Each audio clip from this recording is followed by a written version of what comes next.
Chud the Builder, bruh. I don't know why he called himself that.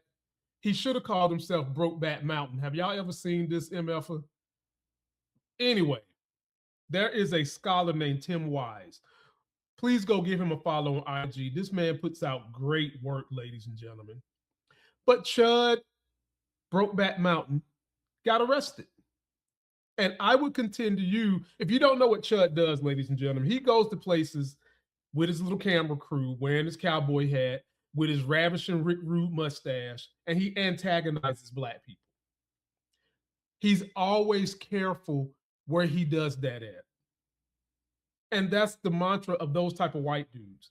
They only go places and cause a ruckus when they know they have an advantage. Either they've got a gun, you don't. Either it's 6 of them and 1 black dude. Because heaven forbid it be 1.5 black dude, they need 10 white guys. He would go to these kind of places, and you know where he would never take his ass at? The hood of New York, the hood of LA, the Crips and the Bloods. You never caught him there. Well, he got arrested. Take a listen to what my man Tim Wise had to say about Chud Brokeback Mountain.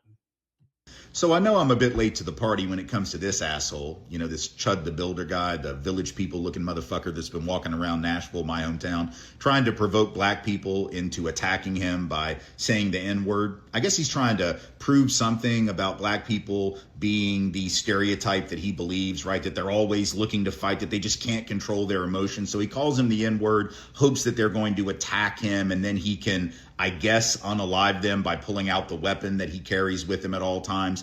And then he figures that when he does that, and he is let off the hook by claiming a stand your ground defense, then black folks will riot and it'll provoke some kind of race war. That's pretty much what he's saying here in this tweet or this social media post, right? Couple things worth noting. Number one, he has been completely ineffective.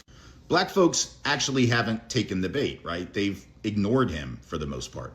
Nobody seems to give a shit. Black folks just sort of laugh at him. They clown him. They videotape him. He just keeps saying the N-word over and over, and black folks just don't give a shit. So he's disproving the very stereotype that he's trying to prove, right? He keeps running around saying, stop chimping out, stop chimping out. And the only one chimping out is him. Black folks are just goofing on his ass, right? The second point is that if you actually put out a social media post saying that you're trying to provoke someone to starting violence so that you can unalive them, if that actually were to happen, Chud, you would not be let off the hook on a stand your ground charge. You would be prosecuted and convicted for first-degree murder because you would have admitted your intention to provoke the conflict and cause the problem, and that would torpedo any claim of stand your ground that you might have. And finally, the police of Nashville should have arrested his ass. Should have arrested him. He keeps saying that it's a First Amendment free speech thing, but there's a very long-standing precedent that if you are inciting imminent lawless action, you don't have a free speech defense. You could be arrested. Now, I know there's a lot of different precedent and different interpretations, but he admits in his social media feeds and his live feeds that he is trying to incite violence. And the Supreme Court has acknowledged, going back to the 40s, that if you are deliberately trying to incite violence with your speech, it is not protected. So let's get with it, Nashville. Arrest this asshole if he tries this again. And any other police department where he tries this should do the same. Well, he got arrested, ladies and gentlemen, but that arrest is not going to stick anywhere. A couple of points I want to pick at with Tim. Well, number one, Tim, as I said before we got into the video, he never takes his ass to the places where they will whip his ass whether he's got a gun or not. You've never seen him go to the hood of New York. You've never seen him go to Yonkers. You've never seen him go to Rutgers Park. You've never seen him go to South LA. You've never seen his ass in the hood leaving Tennessee, because he knows in Tennessee that those Anglo-Saxons in control there that just stripped the one black district they have for Justin Pearson, he knows that they will have his back. The same way Florida had Trayvon Martin's shooters back, places like that. He's not going to go anywhere where there's a legitimate threat to his life. That's called picking winners, picking losers. That's what that's called. And it's also called something that, am I in this video long enough where I can use choice language? It's called being a pussy. He should shave off that mustache, trying to look like ravishing Rick Rude from the 80s, because he's nothing like that. Homeboy is ready whip in aisle number 7 of Piggly Wiggly, the grocery store.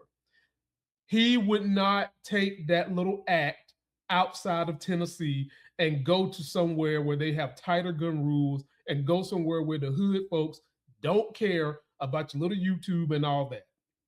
So, my thoughts on him: jail is not going to stick. It is going to take him getting that ass whipped before he realized folks ain't nothing to be played with. And I know right now a lot of white dudes in his ilk feel emboldened because of Trump, but I'm here to tell you, too much pressure get thrown on, they will throw your ass off the boat. Let me know if you guys think Chud the Builder will spend any significant time in jail. Hell, I don't. Not at all. I'm laughing, folks, because it's hard for me to believe this next story. By the way, please subscribe. I'm not active really on any of my other social media. You can go there, but I'm real active on posting comments in YouTube. And I do have a Shop Life Gain store where if you want to get one of those t-shirts I've been posting, they chose hate over food on their plate. You can go there and check that out.